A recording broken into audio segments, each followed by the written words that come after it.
This is an examination of the hidden human condition. This is the Hidden Killers Podcast. The Hidden Killers Podcast. With Tony Bruschi. We're talking about DNA in the case of Bryan Kohberger and the knife sheath.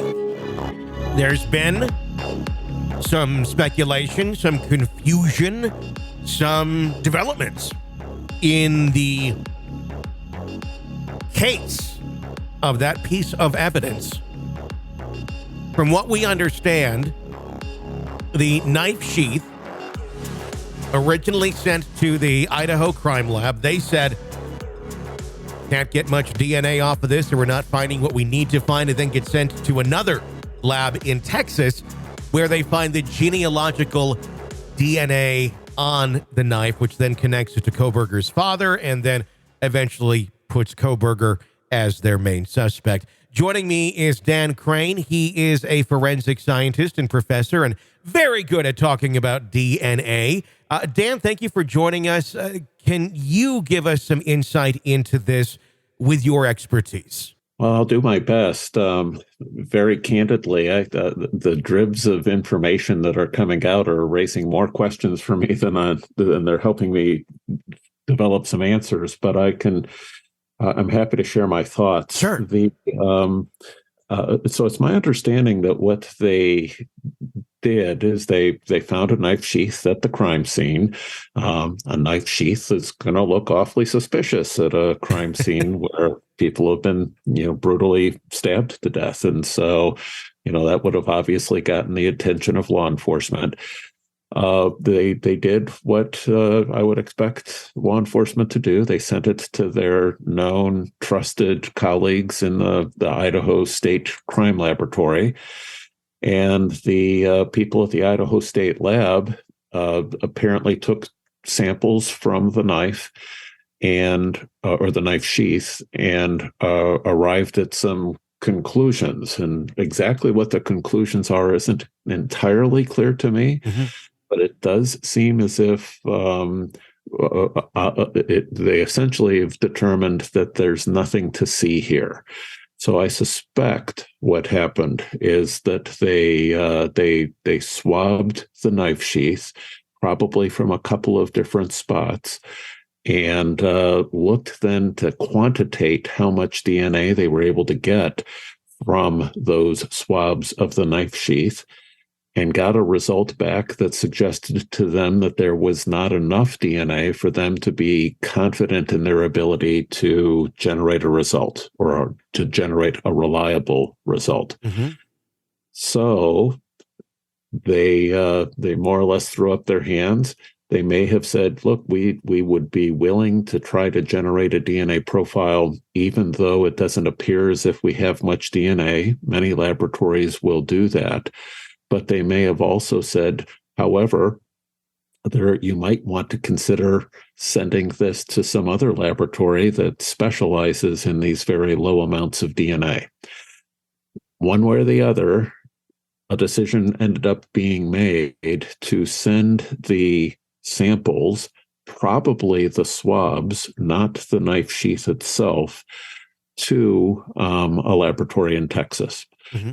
And it appears as if the lab in Texas, what made them special is that they focus on using information off of the Y chromosome to help them get an insight into the paternal lineage, the paternal ancestry of somebody who's contributed to a sample. So, the male line of the family. Mm-hmm.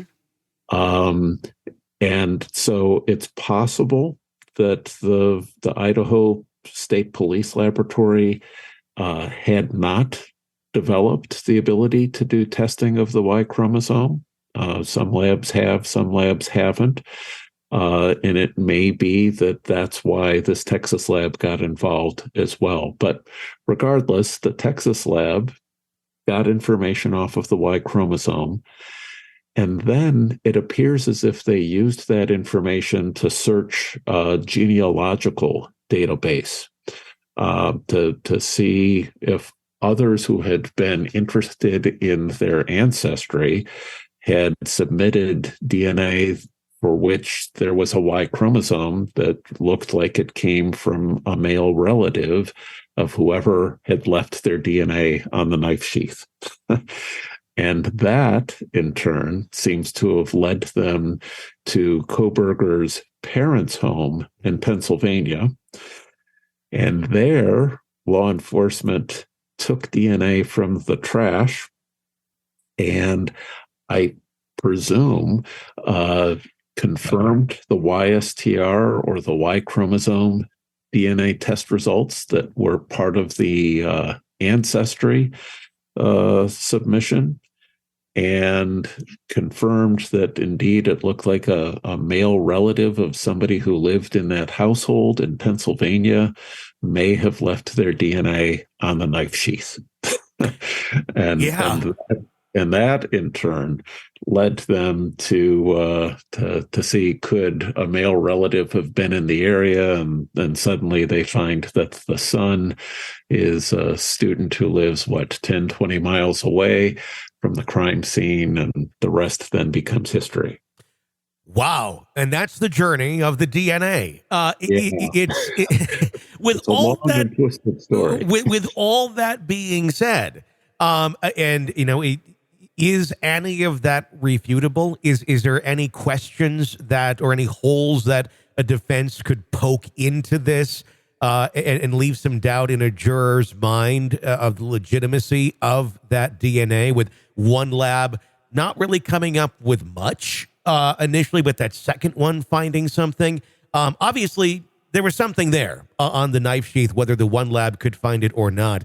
I think the question will be, well, why could that first lab not find it, or enough DNA to make some sort of match? So let me speak to that question of yours first, and then I'll, if I forget, remind me to tell you what I think it might be a very effective defense strategy, okay, which is separate. Again, given the circumstances of the crime, it seems really apparent that there was an abundance of biological material at the crime scene, blood, right, all over. And so I wouldn't be at all surprised to find out that the knife sheath itself was very bloody. And there's probably very little question or even concern about whose blood might be on the knife sheath. I mean, I would imagine it would be pretty obvious whose blood was on the knife sheath. But the real issue is that, is there somebody's DNA on that knife sheath that doesn't belong there, that isn't one of the victims or isn't one of the people that would have regularly been visiting that apartment or that home. And so what I think may have happened here is that the Idaho lab found that they had a mixture. The fact that YSTR testing or Y chromosome testing seems to have been done suggests to me that they found a really strong major contributor of DNA to the knife sample that they tested, but that it looked like it was a female.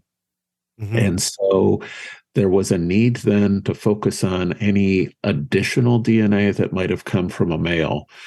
You don't need a biology professor to tell you, I suppose, but men and women are different, and at a biological level, at a DNA level, that difference comes down to women have 2 X chromosomes and men have an X and a Y. And so if you have a mixture that has 10 parts woman DNA and 1 part man DNA, you may not see much of the man's DNA at the conventional locations that crime labs would look at, but you might be able to see it very clearly if you focused your attention on what only a man could contribute, the Y chromosome, right? And so, all this sort of makes sense. There's other explanations, but I think this is the most likely explanation of what's transpiring here.